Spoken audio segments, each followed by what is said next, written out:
আমাদের ফৌজদারি কার্যবিধি ১৮৯৮ এর ৩য় ক্লাস। আমরা হচ্ছে লাস্ট ক্লাস পর্যন্ত আমরা ১৫৩ পর্যন্ত পড়েছিলাম। আজকে ১৫৪ থেকে শুরু হবে। অপরাধের গুরুত্বের ভিত্তিতে সাধারণত ফৌজদারি যে মামলাগুলো আছে সেগুলোকে ২ টা অপরাধকে ২ টা ভাগে ভাগ করা হয়েছে। ফৌজদারি অপরাধগুলো। আমলযোগ্য অপরাধ, আমল অযোগ্য অপরাধ।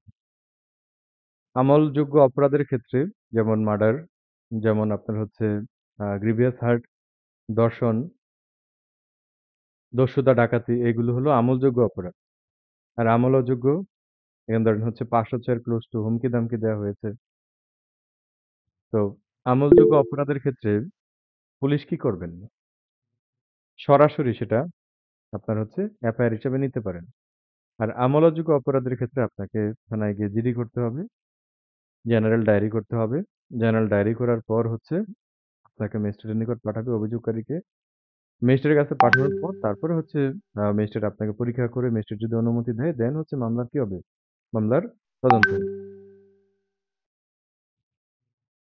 তাহলে অপরাধের গুরুত্বের ভিত্তিতে অপরাধকে ২ ভাগে ভাগ করা হয়েছে আমলযোগ্য অপরাধ এবং আমল অযোগ্য অপরাধ। ১৫৪ ধারায় বলা আছে আমলযোগ্য। তাহলে আমলযোগ্য মামলা সম্পর্কে এখানে আমরা যেটা বলি একেবারেই ট্রু সেন্সে আমরা যে এফআইআর শব্দটা বলি। প্রাথমিক তথ্য বিবরণী এফআইআর। এফআইআর কিন্তু আপনাদের এই ফৌজদারি কার্যবিধির কোথাও বলা নেই। আব্দুল করিম ভাই আপনি জয়েন হয়েছেন। Thank you. এই ফৌজদারি কার্যবিধির কোথাও কিন্তু এফআইআর শব্দটি উল্লেখ নেই। কোথায় আছে এটা? Police regulation Bengali. First information report বলি এটাকে আমি। ফৌজদারি কার্যবিধির এই ১৫৪ ধারা অনুযায়ী কি করা হয়? এফআইআর রেকর্ড করা হয়। কোন মামলার ক্ষেত্রে? আমলযোগ্য মামলার ক্ষেত্রে। তাহলে আমলযোগ্য মামলার ক্ষেত্রে ধরেন একটা ডাকাতি হয়েছে।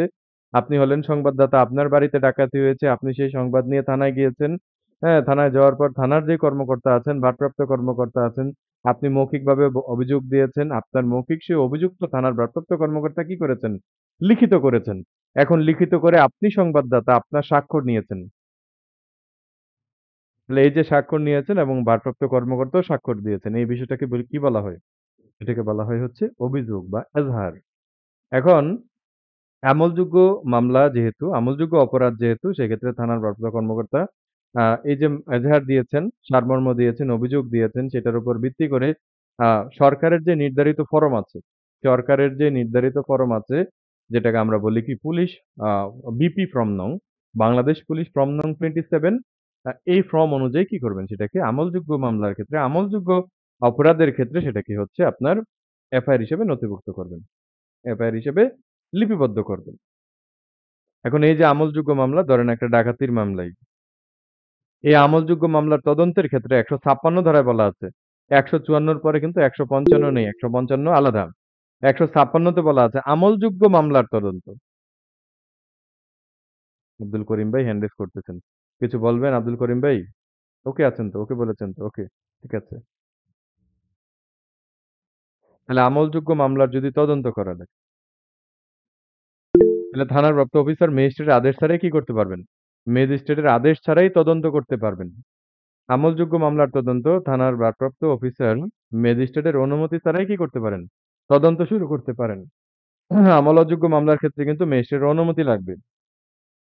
আর আমলযোগ্য মামলার ক্ষেত্রে যেটা হচ্ছে পুলিশ এফআইআর হিসেবে নিবেন সেটার ক্ষেত্রে কি লাগবে না?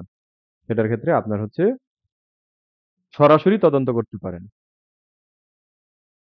১৫৭ তে বলা আছে আমলযোগ্য অপরাধ বিষয়ে যদি সন্দেহ হয়, সেই ক্ষেত্রে করণীয় কি? তাহলে আমলযোগ্য অপরাধ বিষয়ে যদি সন্দেহ হয় তাহলে সেই ক্ষেত্রে পুলিশ যেমন গ্রেপ্তার করতে পারেন, আবার হচ্ছে পুলিশ তদন্ত যেতে অস্বীকারও করতে পারেন। এখন পুলিশ যাই করুক না কেন, সে বিষয়ে পুলিশ কিন্তু ম্যাজিস্ট্রেটের নিকট কি করবেন? রিপোর্ট দিবেন। ১৫৫ এর ১ এ বলা আছে আমল অযোগ্য মামলা, নন কগনিজেবল কেস। তাহলে ১৫৪ ধারা অনুযায়ী কি করা হয়? এফআইআর রেকর্ড করা হয়। কোন মামলার ক্ষেত্রে? আমলযোগ্য মামলার ক্ষেত্রে। আর ১৫৫ ধারাই হলো কি? আমল অযোগ্য মামলা। তাহলে থানার প্রাপ্ত অফিসার আমল অযোগ্য মামলা সংবাদ পেলে, হ্যাঁ, সংবাদদাতাকে কি করবেন? ম্যাজিস্ট্রেটের কাছে যাওয়ার নির্দেশ দিবেন। আমল অযোগ্য মামলার তদন্ত ১৫৫ এর ২ এ বলা আছে। আমল অযোগ্য মামলার ক্ষেত্রে পুলিশ অফিসার ম্যাজিস্ট্রেটের অনুমতি ব্যতীত কিন্তু তদন্ত করতে যাবেন না। এখন পুলিশ অফিসার সংবাদদাতাকে কার নিকট পাঠাবেন? ম্যাজিস্ট্রেটের নিকট পাঠাবেন। এখন ম্যাজিস্ট্রেটের নিকট পাঠানোর পর ম্যাজিস্ট্রেট যদি অনুমতি দেয়, তখন সেই ক্ষেত্রে পুলিশ অফিসার কি করতে পারেন? আমলযোগ্য মামলার তদন্ত করতে পারেন। এখন আমলযোগ্য মামলার তদন্ত করার ক্ষেত্রে সাধারণত আমলযোগ্য মামলার ক্ষেত্রে যেভাবে তদন্ত করেন, ঠিক ওইভাবেই কি করবেন? আমলযোগ্য মামলার তদন্ত করবেন। এখন আমলযোগ্য মামলা কি দিয়ে শুরু হয়? এটাকে কি মামলা বলা হয়? এটা হলো জিডি দিয়ে শুরু হয়। হ্যাঁ? বাংলাদেশ পুলিশ ফর্ম নং বিপি ফর্ম নং 65 হ্যাঁ? বিপি ফর্ম নং কি? বাংলাদেশ পুলিশ ফর্ম নং 65 দ্বারা আমলযোগ্য মামলা কি হয়? শুরু হয়। যেটাকে আপনার হচ্ছে নন এফআইআর বা নন জিআর মামলা বলা হয়। পুলিশ সাক্ষীকে কি করতে পারে? পুলিশ সাক্ষীকে পরীক্ষা করতে পারে। হুম। তাহলে পুলিশ সাক্ষীকে কিভাবে পরীক্ষা করতে পারে? পুলিশ সাক্ষীকে মৌখিকভাবে পরীক্ষা করতে পারে। এখন মৌখিকভাবে পরীক্ষা করার পর, হ্যাঁ, পুলিশ সেটা কি করবেন? ১৬১ ধারার জবানবন্দি যেটাকে আমরা বলি। পুলিশ কর্তৃক এমসিকিউ পরীক্ষায় আসবে। আ পুলিশ কর্তৃক সাক্ষীকে পরীক্ষা। বিধান ফৌজদারি কার্যবিধির কত ধারায় আছে? ১৬১ ধারায় আছে। এখন এই যে পুলিশ যে সাক্ষীর জবানবন্দি নিবে, হ্যাঁ? এটা কি সাক্ষ্য হিসেবে গৃহীত হবে কিনা? উত্তর কি হবে? পুলিশ যে জবানবন্দি নিবে এটা সাক্ষ্য হিসেবে কি হবে না? গৃহীত হবে না। এবং যেসব প্রশ্নের উত্তর সাক্ষীকে ফৌজদারি অভিযোগে অভিযুক্ত করে সেসব প্রশ্নের উত্তর দিতে কিন্তু পুলিশ সাক্ষীকে বাধ্যও করতে পারবে না। এবং এই ১৬১ ধারায় পুলিশের কাছে যে জবানবন্দি দেওয়া হবে সেটার সাক্ষ্যগত কি নাই? হ্যাঁ? সাক্ষ্যগত কোনো আপনার মূল্য নাই বা হচ্ছে কি নাই? সাক্ষ্যগত কোনো ভিত্তি নাই। ১৬২ তে বলা আছে পুলিশের কাছে বিবৃতি। আমরা একটু আগে বলেছি যে পুলিশের কাছে যদি বিবৃতি দেওয়া হয় সেটার কি নাই? সেটার সাক্ষ্যগত কোনো মূল্য নাই। তবে পুলিশের কাছে যেই বিবৃতিটা দেয়া হলো সেটা কখন ব্যবহৃত হতে পারে? যে পূর্বে এমন একটা বিবৃতি দিয়েছে, পূর্বে এমন একটা আপনার হচ্ছে পুলিশের কাছে জবানবন্দি দিয়েছে, যে জবানবন্দির সাথে এখন বর্তমানে সাক্ষী কাঠগড়ায় দাঁড়িয়ে যে জবানবন্দি দিচ্ছে সেই জবানবন্দির কি নাই? সেই জবানবন্দির মিল নাই। মিল না থাকলে সেই ক্ষেত্রে আপনি এটা জেরা করার সময় কি করতে পারবেন? জেরা করার সময় ব্যবহার করতে পারবেন সাক্ষ্য আইনের ১৪৫ ধারা অনুযায়ী। তাহলে ১৬২ তে বলা আছে পুলিশের নিকট যে জবানবন্দি দেওয়া হবে এটার সাক্ষ্যগত কোনো মূল্য নাই। ১৬৪ ভেরি, ভেরি ইম্পোর্টেন্ট। ফৌজদারি কার্যবিধির কত ধারা অনুযায়ী স্বীকারোক্তিমূলক জবানবন্দি রেকর্ড করা হয়? দোষ স্বীকারোক্তি রেকর্ড করা হয়। তাহলে ফৌজদারি কার্যবিধির ১৬৪ ধারা অনুযায়ী আপনার হচ্ছে স্বীকারোক্তি লিপিবদ্ধ করা হয়। দোষ স্বীকারোক্তি লিপিবদ্ধ করা হয়। অ্যাকচুয়ালি দোষ স্বীকারোক্তি কি? কোনো অপরাধী নিজেকে অপরাধের সাথে জড়িয়ে যে বিবৃতি দেয় তাকেই বলা হয় কি? দোষ স্বীকারোক্তি। তাহলে কোনো অপরাধী নিজেকে অপরাধের সাথে জড়িয়ে যেই বিবৃতি দেয় তাকে বলা হয় কি? তাকে বলা হয় দোষ স্বীকারোক্তি বা কনফেশন। তাহলে এই যে দোষ স্বীকারোক্তি বা কনফেশন কে রেকর্ড করতে পারেন? মেট্রোপলিটন ম্যাজিস্ট্রেট রেকর্ড করতে পারেন, ১ম শ্রেণীর ম্যাজিস্ট্রেট রেকর্ড করতে পারেন, ক্ষমতাপ্রাপ্ত ২য় শ্রেণীর ম্যাজিস্ট্রেট কি করতে পারেন? ক্ষমতাপ্রাপ্ত ২য় শ্রেণীর ম্যাজিস্ট্রেট রেকর্ড করতে পারেন। আর ৩য় শ্রেণীর ম্যাজিস্ট্রেট ১৬৪ ধারার যে স্বীকারোক্তিমূলক জবানবন্দি সেটা কিন্তু নিতে পারেন না। ১৬৪ র ২ এ বলা আছে আ ৩৬৪ ধারা অনুসারে কি করা হবে? হ্যাঁ? সাক্ষীর অর্থাৎ ৩৬৪ ধারা অনুসারে আসামির জবানবন্দি রেকর্ড করা হবে। ১৬৪ র ৩ এ বলা আছে অর্থাৎ মেথড বলা আছে হচ্ছে ৩৬৪ ধারায়। ১৬৪ তে হলো বিধান।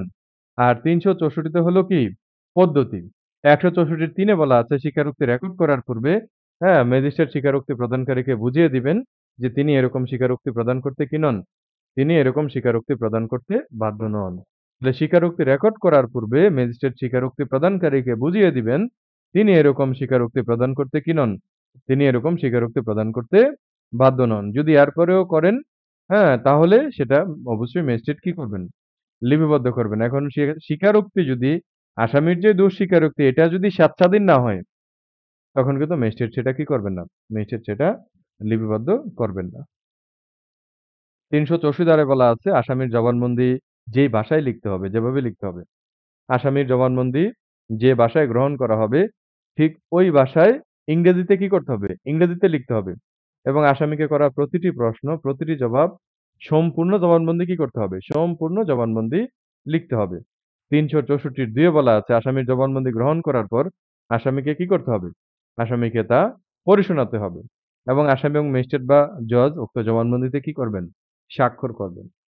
আর ম্যাজিস্ট্রেট যদি জবানবন্দি না নেন, ম্যাজিস্ট্রেট নিজে যদি জবানবন্দি না নেন, অন্য কেউ যদি জবানবন্দি নেয়, তাহলে সেটার একটা ম্যাজিস্ট্রেট স্মারকলিপি লিখবেন এবং সেটাতে স্বাক্ষর করবেন। এবং এই যে ফৌজদারি কার্যবিধির ১৬৪ ধারার যে স্বীকারোক্তিমূলক জবানবন্দি, এটা অবশ্যই কি হবে? নথির অংশ হবে এবং এটা সাক্ষ্য হিসেবে কি হবে? সাক্ষ্য হিসেবে কিন্তু প্রাসঙ্গিক হবে। সাক্ষ্য হিসেবে প্রাসঙ্গিক হবে। সাক্ষ্য আইনের কত ধারায় বলা আছে কে বলতে পারবেন? ফৌজদারি কার্যবিধির যেই এই কনফেশন এটা সাক্ষ্য হিসাবে আপনার অ্যাকসেপ্টেড হবে। কোথায় বলা আছে? মানে প্রাসঙ্গিক হবে। সাক্ষ্য আইনের কত ধারায় বলা আছে? স্যার একটু অপশন দেওয়া যাবে? অপশন হলো ২৪ 17 না, অপশন হলো ২৪, অপশন হলো ২৫, অপশন হলো ২৬, হ্যাঁ, অপশন হলো ২৭, অপশন হলো ২৮ অনেকগুলো অপশন দিলাম। দেখি কোনটা? সাক্ষ্য আইনের ২৪, ২৫, ২৬, ২৭, ২৮ কোনটা হবে? 25 25 27 অগস্ট। না 27 তো আলামত উদ্ধার 27 হবে না। হ্যাঁ, সাক্ষ্য আইনের কত ধারা? সাক্ষ্য 26 আইনের হলো ২৮ ধারা। ২৮ ধারায় কি বলা আছে? ২৮ ধারায় বলা আছে প্রলোভন, ভীতি প্রদর্শন, প্রতিশ্রুতির ধারা অপসারণের পর যদি আপনার হচ্ছে জবানবন্দি দেওয়া হয় সেটা কি হবে? বা দোষ স্বীকারোক্তি করা হয় সেটা প্রাসঙ্গিক হবে ২৮ ধারা অনুযায়ী। আর ২৪ ধারায় বলা আছে প্রলোভন, ভীতি প্রদর্শন, প্রতিশ্রুতির দ্বারা আদায় করা স্বীকারোক্তি প্রাসঙ্গিক নয়। আর ২৮ ধারায় বলা আছে প্রলোভন, ভীতি প্রদর্শন, প্রতিশ্রুতির ধারণা অপসারণের পর যে স্বীকারোক্তি দেওয়া হয় সেটা কি হবে? সেটা প্রাসঙ্গিক হবে, সাক্ষ্য হিসাবে গৃহীত হবে।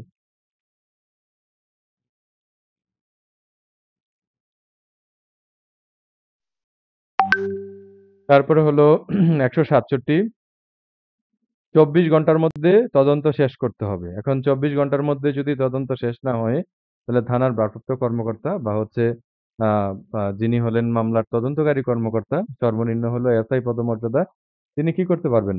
আসামিকে ম্যাজিস্ট্রেটের সামনে হাজির করে ১৫ দিনের কম নয় এমন সময়ের জন্য পুলিশ রিমান্ড চাইতে পারবেন। তাহলে এমসিকিউ পরীক্ষায় যদি আসে যে পুলিশ রিমান্ড সর্বোচ্চ কত দিনের জন্য চাওয়া যাবে? উত্তর কি হবে? উত্তর হবে ১৫ দিন। এখন মামলায় ম্যাজিস্ট্রেটের বিচার করার এখতিয়ার থাকুক আর না থাকুক, মার্ডার মামলা, অস্ত্র মামলা, ম্যাজিস্ট্রেটের কি বিচার করার এখতিয়ার আছে? ম্যাজিস্ট্রেটের কিন্তু বিচার করার এখতিয়ার নাই। এখন উনার বিচার করার এখতিয়ার থাকুক আর না থাকুক, কি করতে পারবেন? উনি অভিযুক্ত ব্যক্তিকে হেফাজতে রাখার অনুমতি দিতে পারবেন। আর এখানে আরেকটা বিষয় বলা আছে যে ৩য় শ্রেণীর ম্যাজিস্ট্রেট বা ক্ষমতাপ্রাপ্ত নয় এরকম ২য় শ্রেণীর ম্যাজিস্ট্রেট কি করতে পারবেন না? পুলিশ রিমান্ডের আদেশ দিতে পারবেন না। তাহলে পুলিশ রিমান্ড কে দিতে পারবেন? ১ম শ্রেণীর ম্যাজিস্ট্রেট। আর কে দিতে পারবেন? ক্ষমতাপ্রাপ্ত ২য় শ্রেণীর ম্যাজিস্ট্রেট। অন্য ম্যাজিস্ট্রেট কিন্তু আপনার হচ্ছে পুলিশ রিমান্ড দিতে পারবেন না। ১৬৭ ২ এর ক নতুন করে যুক্ত হয়েছে। এখন ম্যাজিস্ট্রেট যদি উপধারা ২ এর অধীন কোনো ব্যক্তিকে পুলিশ হেফাজতে রাখার নির্দেশ দেয়, তাহলে অভিযুক্ত ব্যক্তিকে নিকটবর্তী সরকারি হাসপাতালের একজন চিকিৎসক দ্বারা পরীক্ষা করা হবে পুলিশ হেফাজতে নেয়ার আগে। একেবারেই ট্রু সেন্সে আপনি একজন ম্যাজিস্ট্রেট। আপনার কোর্টে আপনি ফার্স্ট ক্লাস ম্যাজিস্ট্রেট, আপনার কোর্টে আপনি একজন অপরাধীকে কি করেছেন? একজন অপরাধীকে আপনি ৩ দিনের রিমান্ড দিচ্ছেন, পুলিশ রিমান্ড দিচ্ছেন। এখন ৩ দিনের পুলিশ রিমান্ড যে আপনি দিয়েছেন, আপনি এই পুলিশ রিমান্ড আ যখন দিয়েছেন তখন আপনি আরো আদেশ দিবেন যে সে রিমান্ডে নেওয়ার আগে তাকে কি করা হবে? তার স্বাস্থ্য পরীক্ষা করা হবে। কোথা থেকে স্বাস্থ্য পরীক্ষা করা হবে? সরকারি হাসপাতাল থেকে তার কি করা হবে? হেফাজতে যাওয়ার আগে তার স্বাস্থ্য পরীক্ষা করা হবে। এবং হেফাজত শেষ হওয়ার পর ধরেন আপনি ৩ দিনের পুলিশ রিমান্ড মঞ্জুর করেছেন। ৩ দিন পুলিশ কি করল? রিমান্ডে নিয়ে জিজ্ঞাসাবাদ করল। জিজ্ঞাসাবাদ শেষ হয়ে যাওয়ার পর তাকে অনতিবিলম্বে কি করতে হবে? ম্যাজিস্ট্রেটের সামনে হাজির করতে হবে। এখন হাজির করার পর ম্যাজিস্ট্রেট যদি দেখেন যে তার শরীরে কি আছে? তার শরীরে আঘাতের চিহ্ন আছে। হাজির করার পর যদি দেখেন যে আঘাতের চিহ্ন আছে, তাহলে সেই ক্ষেত্রে কি করবেন? ওই অভিযুক্ত ব্যক্তি যিনি আসামি, হ্যাঁ? আসামিকে আপনার হচ্ছে নিকটস্থ সরকারি হাসপাতালে চিকিৎসার জন্য আদেশ দিবেন। এবং চিকিৎসা প্রতিবেদনে যদি প্রমাণ পাওয়া যায়, নতুন করে যুক্ত হয়েছে, খুবই মজার কথা এগুলো। যদি প্রমাণ পাওয়া যায় যে অভিযুক্ত ব্যক্তি যিনি হলেন আসামি, তিনি পুলিশ রিমান্ডে কি হয়েছেন? নির্যাতিত হয়েছেন। তাহলে সেক্ষেত্রে ম্যাজিস্ট্রেট আইন অনুযায়ী কিন্তু ব্যবস্থা নিবেন ওই পুলিশের বিরুদ্ধে। ১৬৭ ৩ এ বলা আছে, ৩য় শ্রেণীর ম্যাজিস্ট্রেট এবং সরকার কর্তৃক বিশেষভাবে ক্ষমতাপ্রাপ্ত ২য় শ্রেণীর ম্যাজিস্ট্রেট পুলিশ রিমান্ড দিতে পারবেন না। আবার রিপিট করে দেই এখান থেকে এমসিকিউ পরীক্ষায় যে কোয়েশ্চেন আসতে পারে ১৬৭ ধারা থেকে যে তদন্ত ২৪ ঘন্টার মধ্যে তদন্ত শেষ না হলে আ আপনার হচ্ছে থানার প্রাপ্ত কর্মকর্তা কতদিনের পুলিশ রিমান্ড চাইতে পারবেন? সর্বোচ্চ ১৫ দিন। এখন ম্যাজিস্ট্রেটের বিচার করার এখতিয়ার থাকুক আর না থাকুক, তিনি কিন্তু কি করতে পারবেন? পুলিশ রিমান্ডের নির্দেশ দিতে পারবেন। এখন এই যে পুলিশ রিমান্ডের নির্দেশ দিবেন, নির্দেশ যদি দেন, ধরেন ৩ দিন দিলেন, ৫ দিন দিলেন, যাই দেন না কেন, দেওয়ার আগে পুলিশ রিমান্ডে যাওয়ার আগে কি করা হবে? ওই আসামির স্বাস্থ্য পরীক্ষা করা হবে সরকারি একজন চিকিৎসক। এবং যখন রিমান্ড শেষ হয়ে যাবে সাথে, সাথে তাকে কোর্টে কি করতে হবে? ম্যাজিস্ট্রেটের সামনে হাজির করতে হবে। এবং হাজির করার পর যদি ম্যাজিস্ট্রেট দেখেন যে শরীরে আঘাতের চিহ্ন আছে তাহলে তাকে চিকিৎসার নির্দেশ দিবেন এবং যে চিকিৎসা আপনার হচ্ছে মেডিকেল সার্টিফিকেট পাওয়ার পর, চিকিৎসা প্রতিবেদন পাওয়ার পর যদি ম্যাজিস্ট্রেটের কাছে মনে হয় যে পুলিশ হেফাজতে নির্যাতিত হয়েছেন, তাহলে সেক্ষেত্রে ম্যাজিস্ট্রেট আইন অনুযায়ী কি করবেন? উপযুক্ত ব্যবস্থা গ্রহণ করবেন। এগুলো কিন্তু নতুন করে যুক্ত হয়েছে সংশোধনীতে, আগে ছিল না। ১৬৭ ২ এর ক এটা নতুন করে যুক্ত হয়েছে। ১৬৭ ৫ ২০ দিনের মধ্যে যদি তদন্ত ১২০ দিনের মধ্যে যদি মামলার তদন্ত শেষ না হয়, তাহলে ১২০ দিনের মধ্যে যদি মামলা তদন্ত শেষ না হয় মামলার, অপরাধ যদি মৃত্যুদণ্ড বা যাবজ্জীবন ১০ বছরের নিচে হয়, তাহলে যেই ম্যাজিস্ট্রেট আমলে নিয়েছিলেন, হ্যাঁ? সেই ম্যাজিস্ট্রেটই তাকে কি করতে পারেন? আসামিকে জামিনে মুক্তি দিতে পারেন। তাহলে ১২০ দিনের মধ্যে যদি তদন্ত শেষ না হয় তাহলে জামিন। অর্থাৎ যদি অপরাধ মৃত্যুদণ্ড যাবজ্জীবন বা ১০ বছরের নিচে হয়, তাহলে যে ম্যাজিস্ট্রেট আমলে নিতে পারেন, তিনি তার বিবেচনা মতে আসামিকে কি করতে পারেন? জামিনে মুক্তি দিতে পারেন। আর যদি অপরাধ মৃত্যুদণ্ড যাবজ্জীবন বা ১০ বছরের ঊর্ধ্বে হয়, তাহলে দায়রা আদালত কি করতে পারেন? ১২০ দিনের মধ্যে যদি তদন্ত শেষ না হয়, very, very important for MCQ exam ১৬৭ ৫ ১২০ দিনের মধ্যে যদি তদন্ত শেষ না হয়, তাহলে হচ্ছে ম্যাজিস্ট্রেট ১০ বছর পর্যন্ত কারাদণ্ডযোগ্য অপরাধের জামিন দিতে পারেন। আর হচ্ছে দায়রা আদালত কি করতে পারেন? ১০ বছরের ঊর্ধ্বে অর্থাৎ মৃত্যুদণ্ডযোগ্য, হ্যাঁ? বা যাবজ্জীবন বা ১০ বছরের ঊর্ধ্বে কারাদণ্ডযোগ্য অপরাধীকে ১২০ দিনের মধ্যে তদন্ত শেষ না হলে আসামিকে কি করতে পারেন?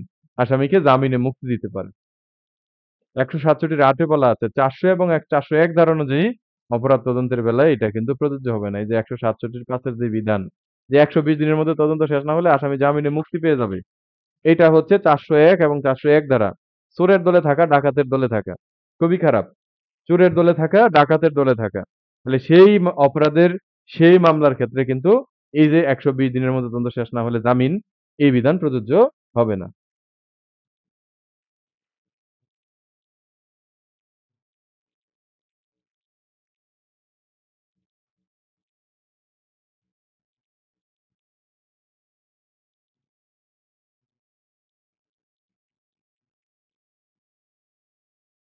১৭২ very, very important. Police diary. Police ডায়েরিতে কি থাকবে? উনি মামলাটা কবে রিসিভ করলেন? কবে তদন্তের দায়িত্বপ্রাপ্ত হলেন? ১ম সেটা। মামলার নাম্বার এবং কোন আ এই মামলায় কোন মানে হচ্ছে কোন জন অপরাধী? তাদের নাম। এবং কোথা থেকে সংবাদ পাইলেন? কোথা থেকে তদন্ত শুরু করলেন? কোন স্থান পরিদর্শন করলেন? কি আলামত উদ্ধার করলেন? সবকিছুই কি থাকবে? পুলিশ ডায়েরিতে থাকবে। এবং যেকোনো ফৌজদারি আদালত উক্ত আদালতের অনুসন্ধান বা বিচারে থাকা মামলার পুলিশ ডায়েরি কিন্তু চেয়ে পাঠাইতে পারেন। এখন পুলিশ ডায়েরি যদি চেয়ে পাঠান, ডায়েরিটি কি হিসাবে ব্যবহৃত হবে পুলিশ ডায়েরি? পুলিশ ডায়েরি কি সাক্ষ্য হিসাবে ব্যবহৃত হবে মামলায়? পুলিশ ডায়েরি কিন্তু সাক্ষ্য হিসাবে কি হবে না? সাক্ষ্য হিসাবে ব্যবহৃত হবে না। পুলিশ ডায়েরি কি হিসাবে ব্যবহৃত হবে? পুলিশ ডায়েরি হলো আপনার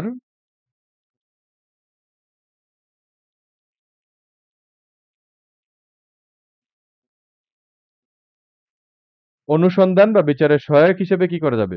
অনুসন্ধান বা বিচারের সহায়ক হিসেবে ব্যবহার করা যাবে। এটা আপনাদের এমসিকিউ পরীক্ষায় আসে যে পুলিশ ডায়েরি সম্পর্কিত বিধান কোথায় আছে? ফৌজদারি কার্যবিধির ১৭২ ধারায় আছে। পুলিশ ডায়েরি কি হিসাবে ব্যবহার করা যায়? সাক্ষ্য হিসেবে ব্যবহার করা যায়? না। পুলিশ ডায়েরি কি করা যায় না? সাক্ষ্য হিসাবে ব্যবহার করা যায় না। পুলিশ ডায়েরি কি হিসাবে ব্যবহার করতে পারে আদালত? অনুসন্ধান বা বিচারে সহায়ক হিসাবে ব্যবহার করতে পারে।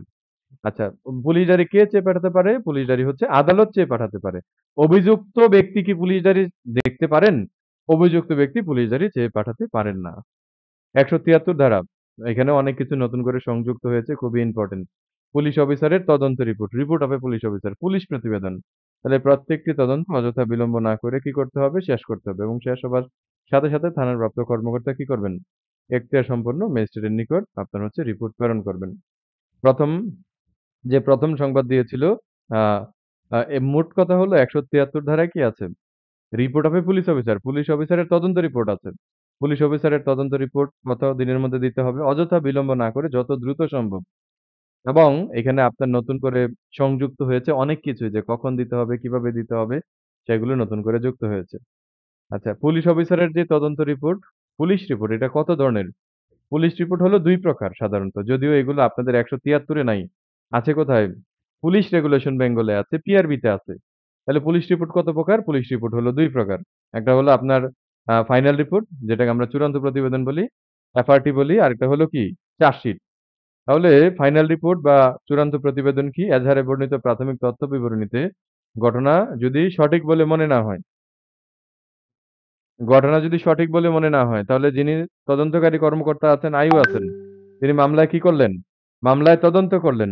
এখন তদন্ত করার পর উনি দেখতে পাইলেন কি? যে ঘটনা কি নয়?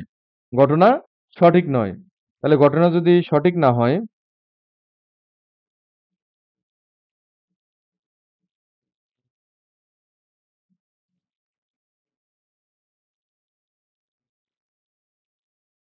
এজাহারে বর্ণিত প্রাথমিক তথ্য বিবরণীতে বর্ণিত ঘটনা তদন্তের পর যদি সঠিক বলে মনে না হয়, তাহলে সেই ক্ষেত্রে কি করতে পারেন?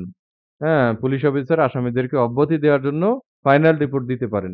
এখন আসামিদেরকে অব্যাহতি দেওয়ার জন্য পুলিশ অফিসার যে রিপোর্ট দেন, তাকেই বলা হয় কি? আপনার ফাইনাল রিপোর্ট। আর চার্জশিট কি?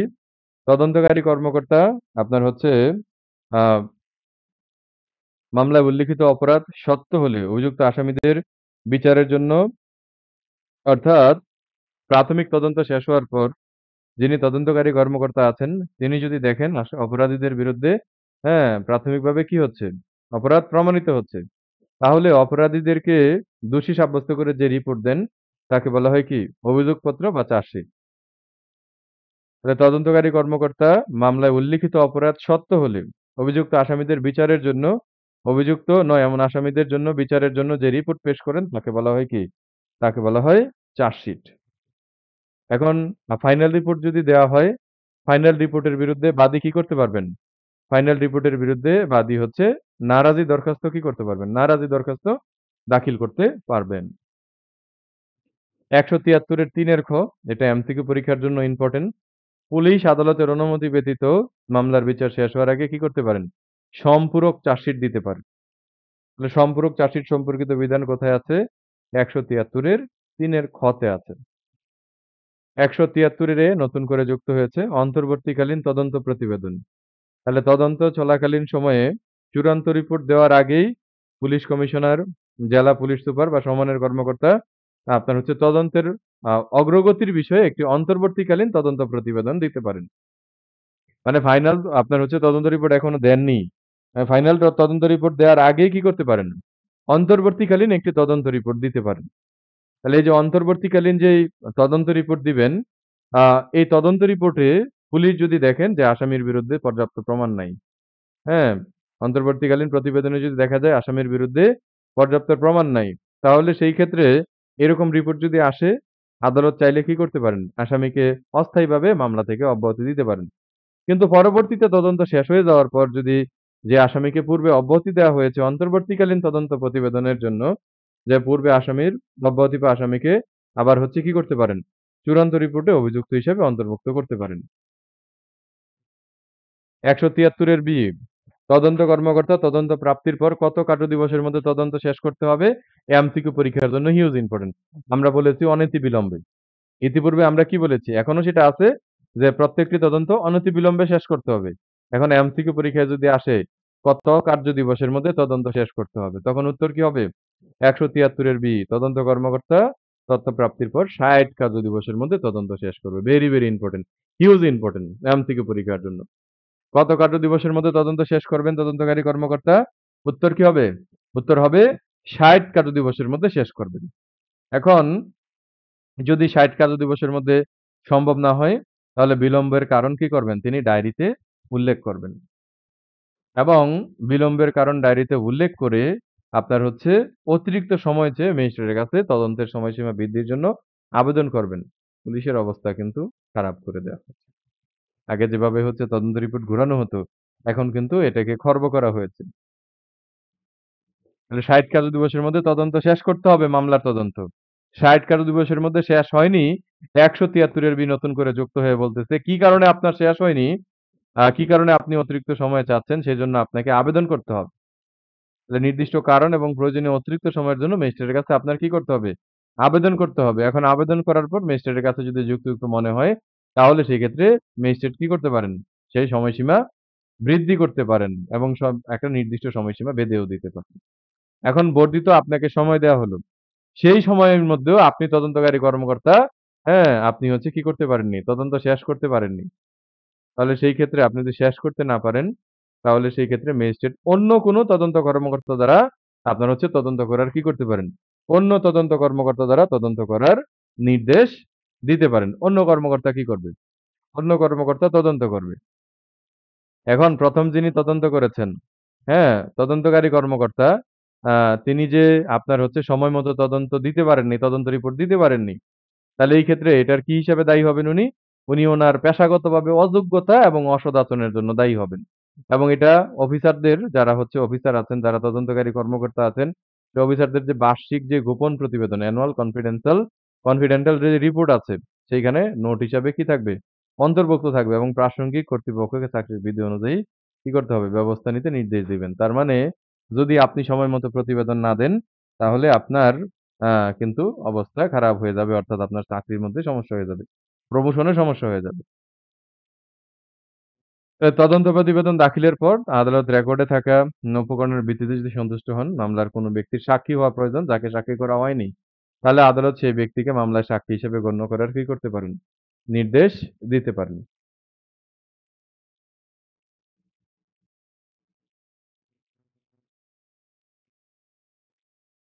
এবং বিচার শেষে যদি আদালত দেখতে পান যে তদন্তকারী কর্মকর্তার অবহেলা হয়েছে এবং কাউকে ফৌজদারি দায় থেকে রক্ষা করার উদ্দেশ্যে তিনি আ গ্রহণযোগ্য প্রমাণ সংগ্রহ বিবেচনা করতে ব্যর্থ হয়েছেন। বা আসামি হওয়া উচিত ছিল, সাক্ষী হওয়া উচিত ছিল। এরকম কাউকে বাদ দিয়েছেন। যৌক্তিক কারণ ছাড়া গুরুত্বপূর্ণ সাক্ষীকে পরীক্ষা করতে ব্যর্থ হয়েছেন। সেক্ষেত্রে আদালত কি করতে পারেন? সেই বিষয়টা রায়ে লিপিবদ্ধ করতে পারেন। এবং এই যে অবহেলার যে অসদাচরণ, অযোগ্যতা, সেই কারণে আইনের সাথে যদি সংগতিপূর্ণ হয়, সংশ্লিষ্ট কর্মকর্তার বিরুদ্ধে প্রয়োজনীয় আইনানুগ ব্যবস্থা নেওয়া হয়, এরকম আদেশও দিতে পারে। বুঝতেই পারতেছেন কতটা কঠিন হয়ে গিয়েছে। আগে এগুলো কি ছিল? এই ধরনের কিন্তু সেকশন গুলো ছিল না। এগুলো নতুন করে যুক্ত হয়েছে। পুলিশের উপর প্রচন্ড পরিমাণ একটা কিন্তু চাপ বা প্রেশার ক্রিয়েট করা হয়েছে। আমি এক কথায় বলব যে, এটা যদি হয় আপনারা নিশ্চয়ই জানেন ফৌজদারি মামলা হোক, দেওয়ানি মামলা হোক, একটা বিচারের ক্ষেত্রে একটা দীর্ঘসূত্রিতা আছে। বিশেষ করে ফৌজদারি মামলাগুলো একটু তাড়াতাড়িই হয়। কিন্তু যেগুলো রাষ্ট্রবাদী মামলা ওগুলোতে তদন্ত রিপোর্টে আপনার হচ্ছে অনেক সময় আ বা প্রতিবেদন আসতেই অনেক সময় লেট হয়ে যায়। তাহলে এই ক্ষেত্রে আমি মনে করি যে এই সেকশন গুলো নতুন করে যুক্ত হওয়াতে বিচারের যে দীর্ঘসূত্রিতা যে অনেক সময় লাগে lengthy procedure সেটা হলে কিছুটা হলেও লাঘব হবে ইনশাআল্লাহ। ১৭৪ সুরতহাল রিপোর্ট। তাহলে আকস্মিকভাবে যদি কেউ মারা যায় বা আত্মহত্যা করে বা খুন হয় বা দুর্ঘটনায় যদি মারা যায়, তাহলে পুলিশ মৃতদেহ পরীক্ষা করে যে রিপোর্ট দেন তাকে কি বলা হয়? তাকে বলা হয় সুরতহাল রিপোর্ট। তাহলে কোনো ব্যক্তি যদি আকস্মিকভাবে মারা যায় বা আত্মহত্যা করে বা খুন হয় বা দুর্ঘটনায় মারা যায়, তাহলে পুলিশ মৃতদেহ পরীক্ষা করে যে রিপোর্ট তৈরি করেন, তাকে কি বলা হয়? তাকে বলা হয় সুরতহাল রিপোর্ট। এই সুরতহাল রিপোর্ট আকস্মিকভাবে মারা গেলে পুলিশ তৈরি করবেন। এমসিকিউ পরীক্ষায় কোয়েশ্চেন আসে। সুরতহাল রিপোর্ট কে তৈরি করবেন? সুরতহাল রিপোর্ট পুলিশ তৈরি করবেন। এখন পুলিশ কাস্টডিতে যদি কেউ মারা যায়, পুলিশ হেফাজতে যদি আপনার যদি কেউ মারা যায়, তাহলে সেই ক্ষেত্রে পুলিশ ব্যতীত অন্য কেউ যেমন নির্বাহী ম্যাজিস্ট্রেট কি করবেন? পুলিশের পরিবর্তে নিকটতম নির্বাহী ম্যাজিস্ট্রেট মৃত্যুর কারণ অনুসন্ধান করবেন। অ্যাকচুয়ালি ইনকোয়াস্ট রিপোর্ট বা সুরতহাল রিপোর্ট কি? অ্যাক্সিডেন্টে মারা যাক, কেউ কাউকে মার্ডার করুক বা যেভাবেই মারা যাক না কেন আপনারা দেখবেন যে পুলিশ সেখানে চলে যায়। পুলিশ গিয়ে সেখানে মৃতদেহ কি করে? মৃতদেহ পরীক্ষা করে রিপোর্ট তৈরি করে। এই মৃতদেহ মৃত্যুর কারণ অনুসন্ধান করে পুলিশ যে রিপোর্ট তৈরি করে সেটাই বলা হয় কি সুরতহাল রিপোর্ট। আর পুলিশ কাস্টডিতে মারা গেলে নির্বাহী ম্যাজিস্ট্রেট মৃত্যুর কারণ অনুসন্ধান করবেন। ১৭৬ এর ২ এখানে বলা আছে মৃতদেহ পরীক্ষা বা মৃত্যুর কারণ উদ্ঘাটনের জন্য নির্বাহী ম্যাজিস্ট্রেট কি করতে পারেন? হ্যাঁ? নির্বাহী ম্যাজিস্ট্রেট আপনার হচ্ছে মৃতদেহ কবর থেকে কি করতে পারেন? মৃতদেহ কবর থেকে উত্তোলন করতে পারেন। তাহলে কবর থেকে লাশ উত্তোলন সম্পর্কিত বিধান ফৌজদারি কার্যবিধির কত ধারায় আছে? কবর থেকে লাশ উত্তোলন সম্পর্কিত বিধান আছে ১৭৬ এর ২ ধারায়। কবর থেকে লাশ উত্তোলন নির্দেশ কে দিতে পারেন? নির্বাহী ম্যাজিস্ট্রেট।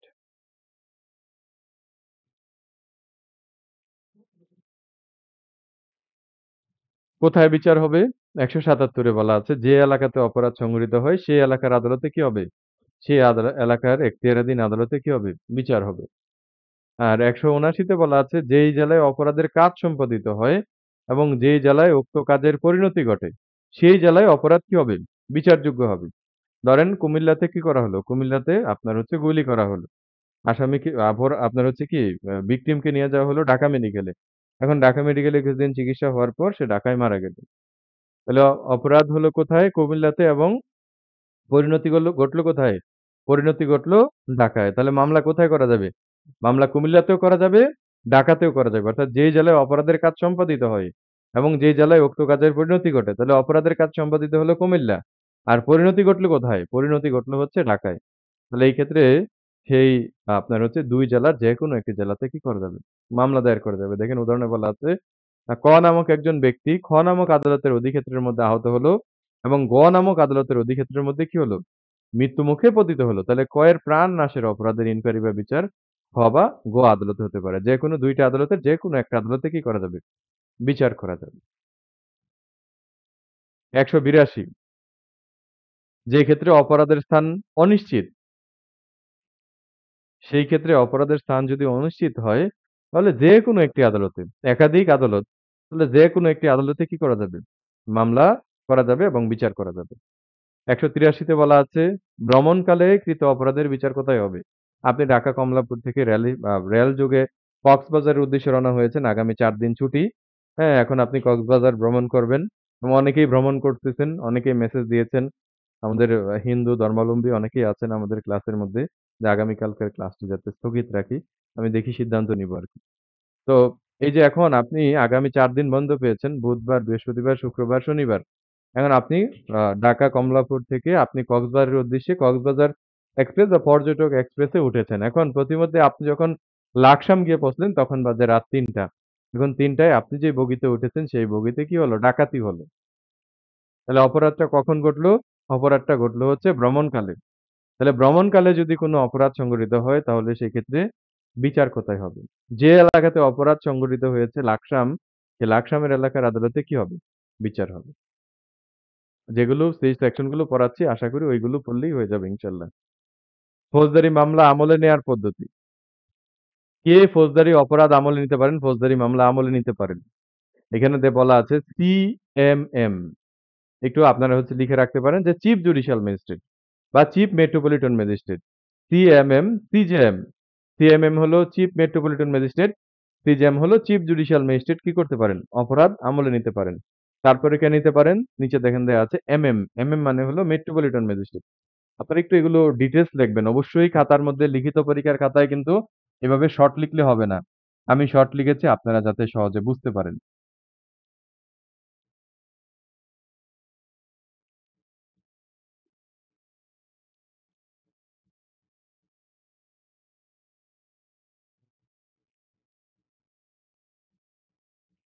তাহলে কে অপরাধ আমলে নিতে পারেন? CMM, chief metropolitan magistrate, chief judicial magistrate, metropolitan magistrate, first class magistrate, judicial magistrate. সবাই কি করতে পারেন? অপরাধ আমলে নিতে পারেন।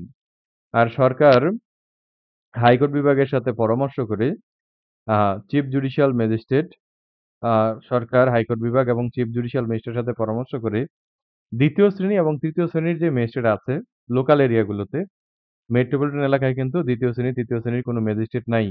মেট্রোপলিটন ম্যাজিস্ট্রেট যারা আছে সব হলো কি? সবাই হলো ফার্স্ট ক্লাস ম্যাজিস্ট্রেট। তাহলে এখানে কি বলা আছে? চিফ জুডিশিয়াল ম্যাজিস্ট্রেট গভর্নমেন্ট এবং হাইকোর্টের সাথে পরামর্শ করে ২য় এবং ৩য় শ্রেণীর ম্যাজিস্ট্রেটকে কি করতে পারেন? মামলা আমলে নেয়ার ক্ষমতা কিন্তু দিতে পারেন। এখন ম্যাজিস্ট্রেট কয়টি ভাবে অপরাধ আমলে নিতে পারেন? ম্যাজিস্ট্রেট ৩ টি ভাবে অপরাধ আমলে নিতে পারেন। কোন ৩ টি? একে বলা আছে নালিশের ভিত্তিতে, দ্বিতীয়ত বলা আছে পুলিশ রিপোর্টের ভিত্তিতে, আর তৃতীয়ত বলা আছে পুলিশ ব্যতীত অন্য কোনোভাবে সুমোটো প্রাপ্ত তথ্যের ভিত্তিতে। এই ৩ ভাবে কি করা যাবে? এই ৩ ভাবে অপরাধ আমলে নেয়া যাবে। তাহলে ম্যাজিস্ট্রেট কয়টি উপায়ে অপরাধ আমলে নিতে পারেন? এমসিকিউ পরীক্ষায় আসবে। ম্যাজিস্ট্রেট ৩ টি উপায়ে কি করতে পারেন? অপরাধ আমলে নিতে পারেন। ১৯২ ধারায় বলা আছে ম্যাজিস্ট্রেট কর্তৃক মামলা স্থানান্তর। তাহলে chief metropolitan magistrate, chief judicial magistrate কি করতে পারেন? আপনার মামলা যেগুলো তার কাছে হস্তান্তর করা হয়েছে, হ্যাঁ? সেগুলো কি করতে পারেন?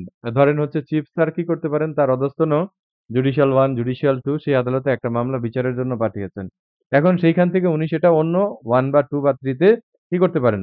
আপনি হচ্ছে চিফ জুডিশিয়াল ম্যাজিস্ট্রেট সেটা উঠায় নিয়ে নিজেই বিচার করতে পারেন। বা অন্য কোনো ম্যাজিস্ট্রেটের নিকট কি করতে পারেন? অন্য কোনো ম্যাজিস্ট্রেটের নিকট প্রেরণ করতে পারেন। ১৯৩ ধারায় বলা আছে, দায়রা আদালত কর্তৃক অপরাধ আমলে নেন। সেশন কোর্ট বা দায়রা আদালত সরাসরি কি করেন না? সরাসরি কোনো মামলা আমলে নেন না।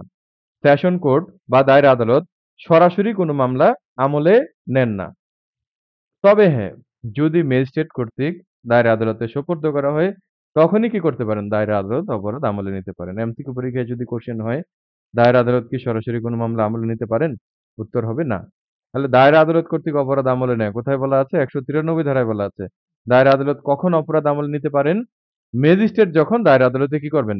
ম্যাজিস্ট্রেট যখন দায়রা আদালতে সোপর্দ করবেন। এখান থেকে ১৯৯ ধারা। ব্যভিচার বা বিবাহিত স্ত্রীলোককে ফুসলিয়ে নিয়ে যাওয়ার অভিযোগ। আর আমাদের দণ্ডবিধির ৪৯৭, ৪৯৮ ধারায় কি আছে? ব্যভিচার আছে।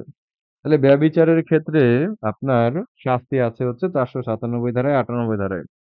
এখন ব্যভিচার অর্থাৎ বিবাহিত স্ত্রীলোকের সাথে যদি কেউ সেক্সুয়াল ইন্টারকোর্স করে, সেটাকে বলা হয় ব্যভিচার। এই ক্ষেত্রে ব্যভিচারের মামলা কার বিরুদ্ধে হবে? যেই পুরুষ লোকটি আপনার হচ্ছে এই অপরাধের সাথে জড়িত, সেই পুরুষ লোকটির বিরুদ্ধেই মামলা হবে। স্ত্রীলোকের বিরুদ্ধে কিন্তু মামলা হবে না। এখন আ এই যে পুরুষ লোকের বিরুদ্ধে মামলা হবে যে ব্যভিচার করলো, এই মামলাটা কে করতে পারবে? এই মামলাটা করতে পারবে হচ্ছে ওই মহিলার যে স্বামী আছে, মহিলার স্বামী করতে পারবে। অর্থাৎ সংশ্লিষ্ট স্ত্রীলোকটির স্বামীর অভিযোগ ব্যতীত আপনার হচ্ছে এই যে দণ্ডবিধির ৪৯৭, ৪৯৮ ধারার অপরাধ কিন্তু আমলে নেওয়া হবে না। এখন সংশ্লিষ্ট স্ত্রীলোকটির স্বামী এবং হচ্ছে তার অনুপস্থিতিতে ওই স্ত্রীলোকটি যে তত্ত্বাবধান করত, তার অনুমতি ব্যতীত, তার অভিযোগ ব্যতীত অন্য কোনো ব্যক্তির অভিযোগ কিন্তু এই ৪৯৭, ৪৯৮ ধারায় নেওয়া হবে না। তাহলে অবশ্যই ৪৯৭, ৪৯৮ এর ক্ষেত্রে অভিযোগ কাকে দিতে হতে হবে? ওই মহিলার যে স্বামী আছে বা ওই মহিলার যেই গার্ডিয়ান আছে তাকে অভিযোগ দিতে হবে।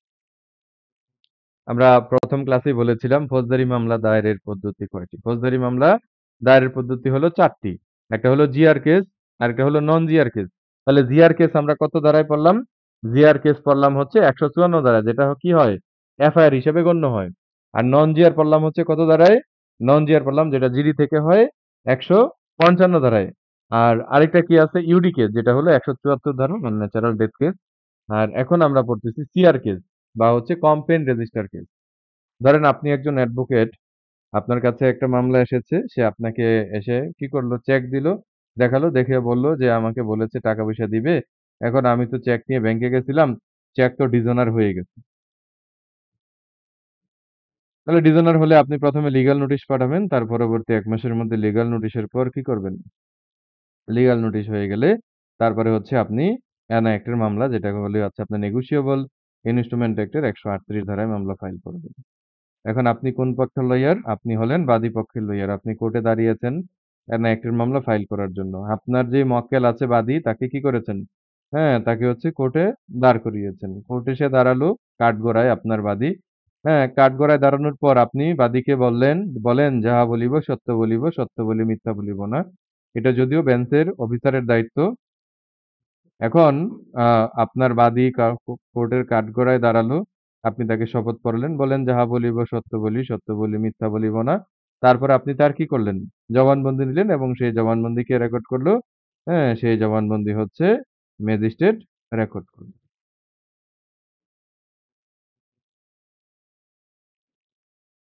তাহলে ফরিয়াদির জবানবন্দি সিআর মামলার ক্ষেত্রে। আপনি জিজ্ঞাসা করলেন, "আপনার নাম কি বলেন?" বলল যে, "আমার নাম অমুক।" "পিতার নাম কি?" বলল যে, "এমুক।" "হ্যাঁ, গ্রাম কোথায়?" "হ্যাঁ, থানা কোথায়? জেলা কোথায়?" তারপরে বললেন যে, জি, লিগ্যাল নোটিশ দিয়েছেন কত তারিখে?" তখন বলল যে, "এত তারিখে।" "চেক ডিজোনার হয়েছে কত তারিখে?" "এত তারিখে।" "আপনার কত টাকার চেক?" "এত টাকার চেক।" তাহলে এই যে আপনি তাকে কি করলেন? আপনি তাকে জিজ্ঞাসাবাদ করলেন এবং ম্যাজিস্ট্রেট সেই জবানবন্দিটা কি করল? রেকর্ড করল। তাহলে ম্যাজিস্ট্রেট কত ধারায় রেকর্ড করবেন সিআর মামলার ক্ষেত্রে? Examination of complainant. এই সিআর মামলার ক্ষেত্রে ফরিয়াদি বা বাদী থাকলে ফরিয়াদি বা বাদীকে এবং সাক্ষী থাকলে সাক্ষীকে শপথ গ্রহণপূর্বক ম্যাজিস্ট্রেট কি করবেন? জবানবন্দি গ্রহণ করবেন এই ২০০ ধারায়।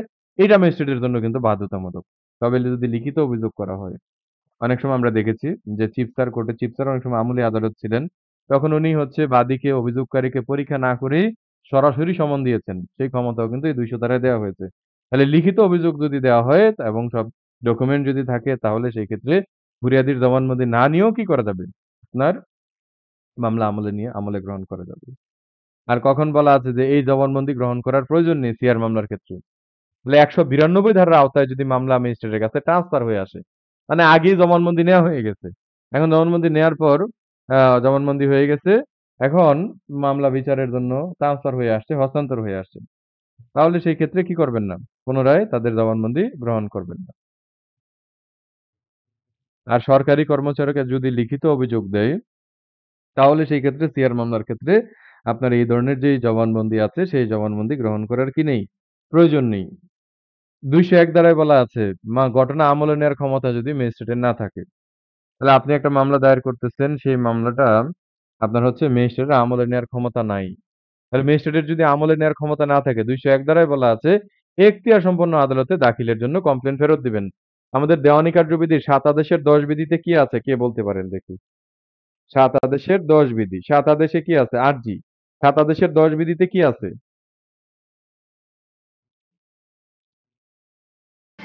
দেওয়ানি আরজি ক্লাস তো আমরা ফেরত। করিনি স্যার। আচ্ছা, করেননি, তারপর আরজি আরজি ফেরত। ফেরত।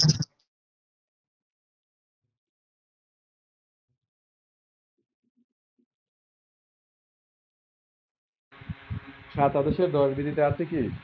আরজি ফেরত, তাই না? তাহলে আরজি ফেরত কখন দেওয়া হবে? আরজি ফেরত। আরজি ফেরত হবে স্যার। জি, ভেরি গুড। আরজি ফেরত কখন দেওয়া হবে? ল্যাক অফ জুরিসডিকশন হলে। এখন আপনি একটা দেওয়ানি আদালতে মামলা দায়ের করেছেন, ওই আদালতের এই মামলার বিচার করার কি নাই? বিচার করার এখতিয়ার নাই। তাহলে বিচার করার এখতিয়ার যদি না থাকে, তাহলে সেই ক্ষেত্রে উপযুক্ত আদালতে মামলা দায়ের করার জন্য ৭ আদেশের ১০ বিধি অনুযায়ী আদালত আপনার আর্জিটা কি করবেন?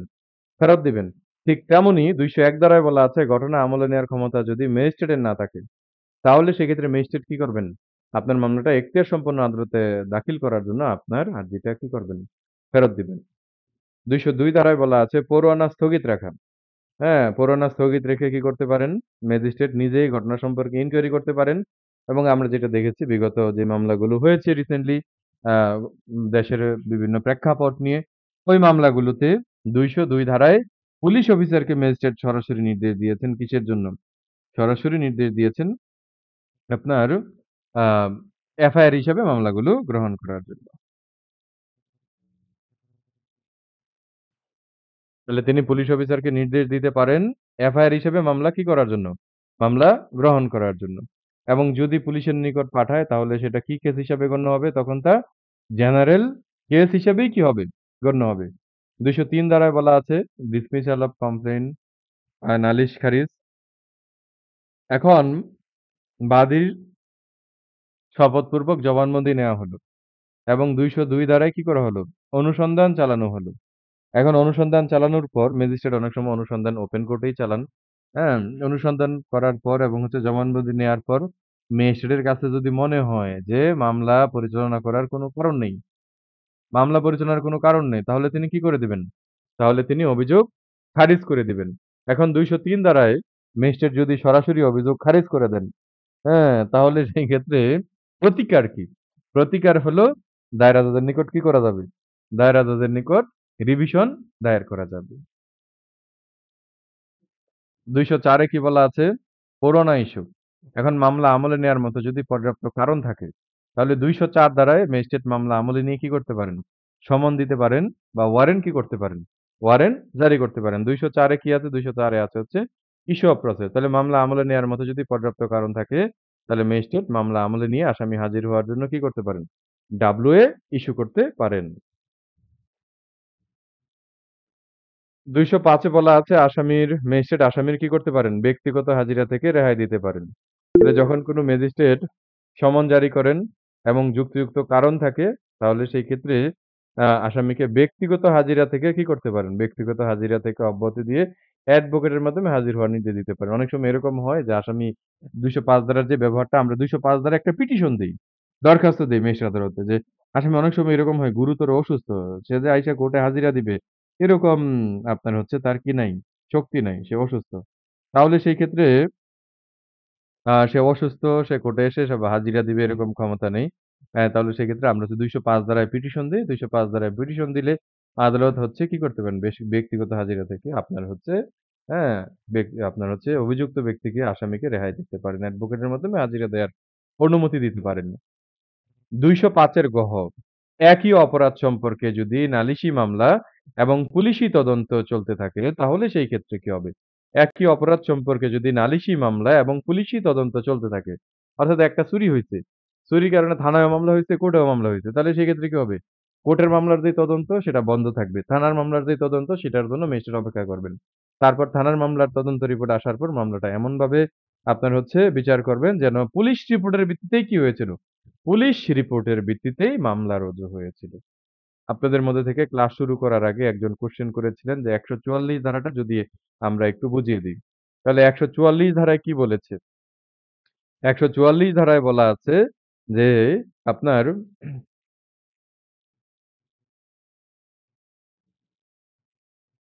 এমন পরিস্থিতি যদি তৈরি হয়, যদি গল্পের আকারেই বলি, ধরেন আগামীকাল শুক্রবার কথার কথা, আপনাদের যে সরকারি কলেজের মাঠ আছে, সেই সরকারি কলেজের মাঠে বাংলাদেশের যে প্রধান ২ টা বিরোধী দল তারা একই সময়ে কি করল? আপনার সভা ডাকলো। এখন এরকম পরিস্থিতি তৈরি হয়েছে যে আ দেখলেন যে একই সময়ে যদি ২ দল সভা ডাকে, তাহলে সেই ক্ষেত্রে আপনার আ দাঙ্গা হাঙ্গামা হতে পারে ২ পক্ষের মধ্যে। দাঙ্গা হাঙ্গামা হতে পারে, জীবন সত্ত্ব নষ্ট হতে পারে, জননিরাপত্তা বিঘ্নিত হতে পারে, প্রতিবন্ধকতা তৈরি হতে পারে। তাহলে এরকম পরিস্থিতিতে এটা জাস্ট এক্সাম্পল হিসেবে বললাম, অন্য কোনো কারণেও হতে পারে। ২ college, Dhaka college, city college লেগে গেছে। এবং কালকে কি হতে পারে? ২ কলেজের ছাত্রদের মধ্যে আপনার হচ্ছে মারামারি হতে পারে।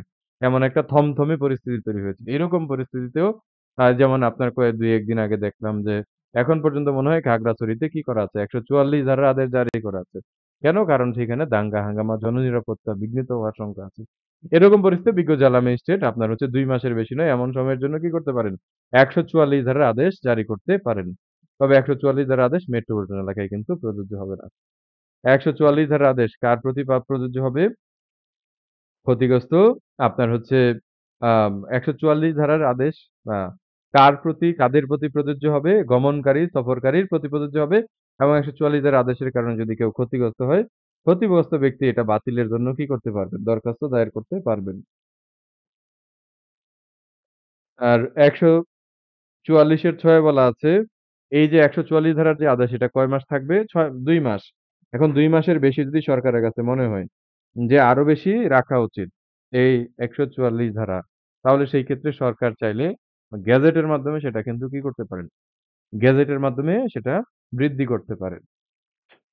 এমসিকিউ পরীক্ষায় আসতে পারে ১৪৪ ধারা থেকে ১৪৪ ধারার প্রদত্ত আদেশের বিরুদ্ধে প্রতিকার কি? ১৪৪ ধারার প্রদত্ত আদেশের বিরুদ্ধে হলো দায়রা জজের নিকট কি করা যাবে?